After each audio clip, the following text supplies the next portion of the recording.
I just read a great book by Andre Agassi, the tennis star, and he had a monster of a dad. And he said, "I hate tennis." And he spent his adult life, playing tennis and being great at tennis. And his essential story was, "I'm enslaved to a game I hate, and I'm addicted to it, and I can't get out."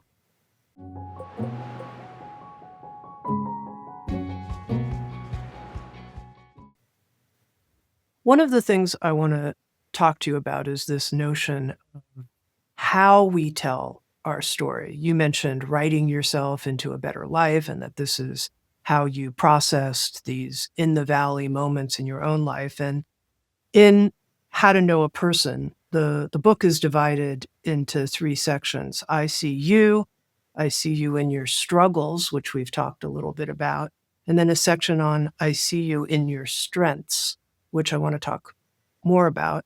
And in that section, there's a chapter on life stories. And you write, the ability to craft an accurate and coherent life story is yet another vital skill we don't teach people in school. But coming up with a personal story is centrally important to leading a meaningful life. You can't know who you are unless you know how to tell your story. You can't have a stable identity unless you take the inchoate events of your life and give your life meaning by turning the events into a coherent story.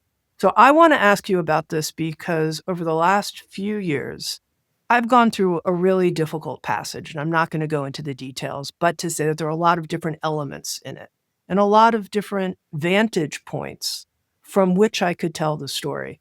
I could tell it as a story of failure or a story of victory, depending the mood I'm in. I could tell it as an inner secret story of this or that. And there's so many different ways. And I would say it's inchoate at this point. It's chaotic inside me. And lots of people I haven't seen in a while, they'll say something like, Tammy, tell me the story. What's been going on? And I think, okay, I'm going to have to tell 12 different stories. And so I'm curious to know more about this process of how you weave it into something coherent. Yeah, well, I find very few of us, maybe some writers, but not even me, maybe novelists, could sit down and think, okay, I'm going to tell the story of my life. We only tell the story of a life and learn to tell the story of a life when we're put in circumstances where somebody asks us. And of course, different circumstances are going to arouse different versions of a story. If I'm at a meeting with a bunch of lawyers and we're discussing some contract, and somebody asks me, who are you? You're going to get a very different version than if I'm on a podcast dealing with spiritual and deeper things. Or if I'm with, somebody I knew in college and was close with back then, but haven't seen in decades. So I think people bring out different versions of a story. But I think if you think of the basic plots, I do think a lot of our lives fit into a basic plot. And in the book, I mentioned some of them. I just told you a little bit of my story, and it's a classic redemption story. I was going along fine. I suffered a crisis. I came back better. That's a redemption story. And there's a guy named Dan McAdams who studies this at Northwestern, who once wrote a book called The Redemptive Self, saying humans tell redemption stories about themselves. And he book toured around the world, and a lot of the audiences in other countries said, what are you talking about? Americans tell redemption stories, but we don't tell redemption stories. And so there are other kinds of stories. There's overcoming the monster. I was attacked by alcoholism or some other, illness or some challenge, and I overcame the monster. I was born into blessing, and I lived up to my responsibility to share the blessing. And so there are lots of different stories you can tell of your life, but I do think there are some elemental plots that you fit into. And I guess I am trying to think, I would say I have different versions of the story I tell in different circumstances, but I think my story is one story. You might be more complicated than I am. And just because I need to know what to do next. And I think it was Doris Lessing said, how we know what to do next unless we know what story we're a part of. And we tell stories, then we live into the stories we tell. I just read a great book by Andre Agassi, the tennis star, and he had a monster of a dad. And he said, "I hate tennis." And he spent his adult life, playing tennis and being great at tennis.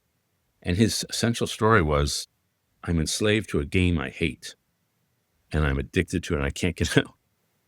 And I read another memoir by Tina Turner.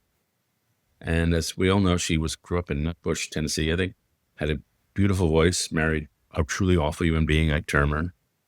He really enslaved her. He paid her no money, didn't give her any power. He cheated on her with every woman he encountered. He forced her to live with several of his mistresses and beat her brutally. And it took her 14 years to build herself into the kind of person who could stand up like Turner. And she did it by meditation. She did it by studying Eastern philosophy. She did it just by understanding her own mind and creating her own voice. And after 14 years, Ike was beating her one day in the back of a limousine, and she started fighting back, something she had never done before. And that night, they were at some hotel, and she escaped out the window. She ran across the highway. She nearly got killed. She went to a Ramada Inn and asked the manager, "Would you please put me up? I've got no money." And he did. And she called her friends, and she made her way and started at age 40 a career trying to be a successful, sexy rock star at age 40. And she did it. Over the next 30 years, she built her solo career. She remarried and had a beautiful second marriage. And so her story is one of submission, of slavery, really, of development, self-growth, and then of prosperity. And it's a 3-act story. And I think she understood her life through that. And she wrote 2 very good memoirs, which is how I know the story.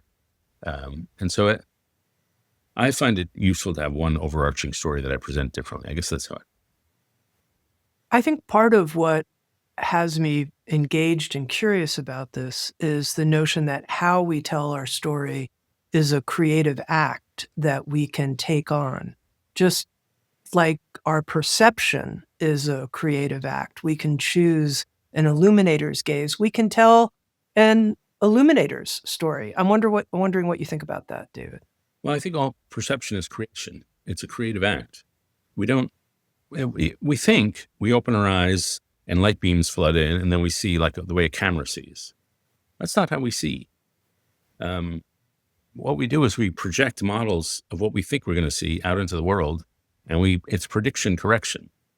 And so, for example, and the models we project are based on what's in our head. So we're speaking English here. So if you and I saw a rainbow, we would see a 7-colored rainbow. But of course, there are no bands in a rainbow because it's just a continuum of light.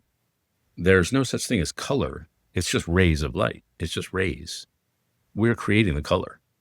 And so if somebody speaks Russian, in Russian, they have 2 words for blue, light blue and dark blue. And so they don't see 7-banded rainbows. They see 8-banded rainbows because they have different models in their head. And there's a famous experiment I bet a lot of our listeners have seen called the basketball experiment, where they make people watch a video, and there's a group of people passing a basketball. And after the video, they say, "Did you see the gorilla?" And the people on the subject of the experiment say, "What gorilla? I didn't see any gorilla." They say, "Watch again." So they watch the video again, and there's a group of people passing a basketball around, and a guy in a gorilla suit walks into the middle of the basketball game, waves his arms, and then walks off. And the people did not see the gorilla, most of them, because they didn't predict gorilla. And so every act is an act of creation. There's a neuroscientist named Anil Seth who says life is a controlled hallucination. We're constructing the world in our head based on the very limited information our senses give us. And so if you take that on, then the very act of telling our story is just like the same thing that Charles Dickens is doing, the same thing Jane Austen is doing. And even the act of seeing a scene is the same thing Vincent van Gogh's doing. It's just they write it down. And so we each have our own way of seeing.